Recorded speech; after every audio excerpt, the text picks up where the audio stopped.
3, 2, 1, sit up.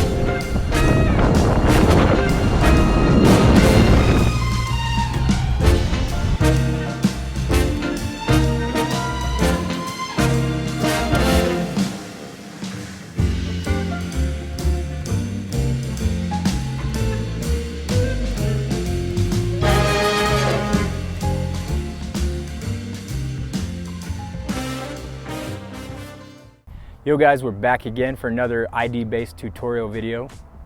This time we're going to be talking about gainers. This is the one that everybody wants to do, and it's probably the most common trick in base jumping, I would say.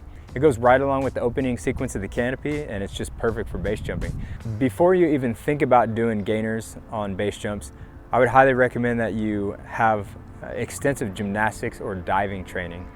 I was a gymnast for about 10 years, and I was able to do standing backflips and lots of trampoline, so I spent a lot of time on trampoline. I think trampoline is one of the best things that can help you with your aerial awareness, because doing tricks in base jumping does take a lot of spatial awareness. If you already have gymnastics or diving training, I would suggest getting at least 50 base jumps first before you even think about trying any flips. Remember, doing flips doesn't make you a badass base jumper. It's nailing your tricks, landing where you want to, and being consistent and in control. That's what makes you a good base jumper. There are some risks though.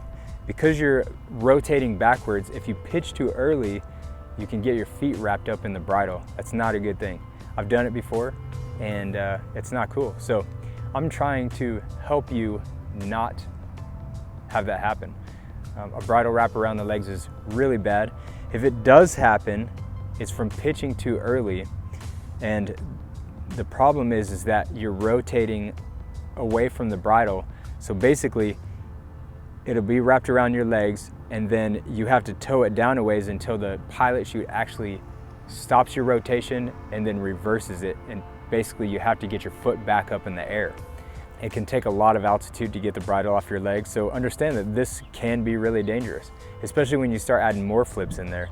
The pitch timing is very crucial, and if you don't do it right, then you could possibly get hurt really bad or die. So understand that this is no joke. You can mess them up. It's best if you can do them off of a really high object, like maybe the New River Gorge Bridge or the KL Tower. The Perrine Bridge is not the best for it because we do have to pitch out of the aerial. So basically you're still pitching in low airspeed and you're not able to belly out before you pitch. So you have to pitch out of the trick. There's a few things to think about. One of them is the pitch timing. So understand that your pitch timing is crucial. If you pitch too early, it can wrap around your legs. If you pitch too late, you can over-rotate. On a gainer, it is better to pitch a little bit too late than too early. I think it's best to do these from the rail. So if you haven't jumped off of the rail at the bridge yet, I'd recommend you get really comfortable with that, because it's just a better platform to stand on.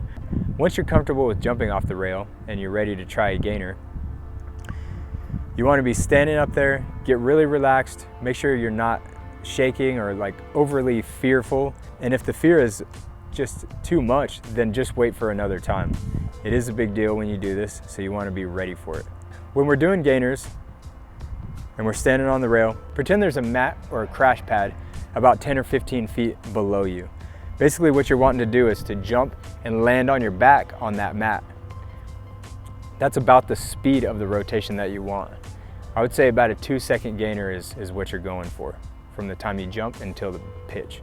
The farther you jump out, the more it's going to slow your rotation. So it's good to get object separation, but at the same time, if we try to get too much, you might stall out on your back. If we do stall out on our back, what you want to do is within 3 seconds off the bridge, you need to get something out. So that's the rule. Within 3 seconds, you've got to pitch. If you are on your back, you can pitch and then roll to the left. Basically, you're rolling away from the pilot chute. It's not going to be the best opening, but it's what you want to do. So rule 1, within 3 seconds, pitch. But at the same time, you don't want to get rushed and pitch too early because you could get the bridle wrap. So we're jumping, we're trying to land on our back on that mat that's about 10 feet down. We're waiting for the rotation to come around. We want our feet to be at about 45 degrees. And the reason why I say your feet is because a lot of times people are kind of arched with their knees bent. They think that their legs are at 45 degrees when their feet are still over top of them. So you're trying to pay attention to where your feet are. Once your feet are past 45 degrees, then you want to pitch out and try to make your body really long to slow the rotation. I think that it's good to jump up at about 45 degrees when you're doing the gainer, not straight out. So it's nice to bring the feet together, because if their feet are really wide, then it's riskier as far as a bridle wrap. A couple other things to think about are wind conditions. A lot of people don't think about this, but the wind direction really does matter with these gainers and backward rotations. Basically, on the gainer, you want to have a tailwind, because as your feet are coming around and you pitch, the bridle and the pilot chute are blowing away from you. If there's a headwind, then when you bring it around, if you pitch too early, it's more likely that you'll get a bridle wrap, because the bridle and pilot chute are actually blowing towards your feet.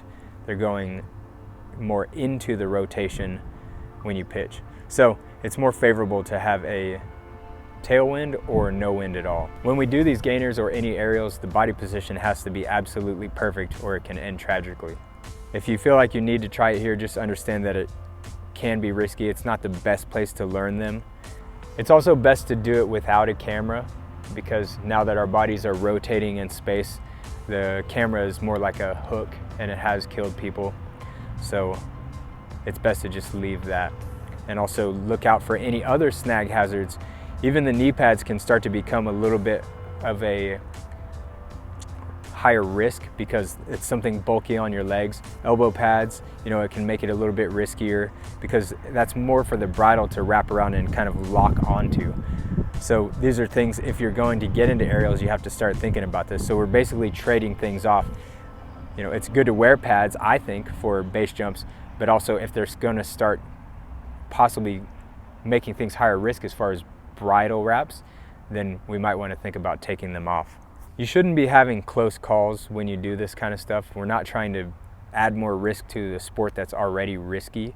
We're trying to nail these. So you want to make sure that you're ready. Don't push yourself too much. Remember, it should be fun just jumping off of stuff. You don't need to add more danger to a base jump. It's always best to have training from a real base jump instructor, but this video will help you along the way towards a gainer.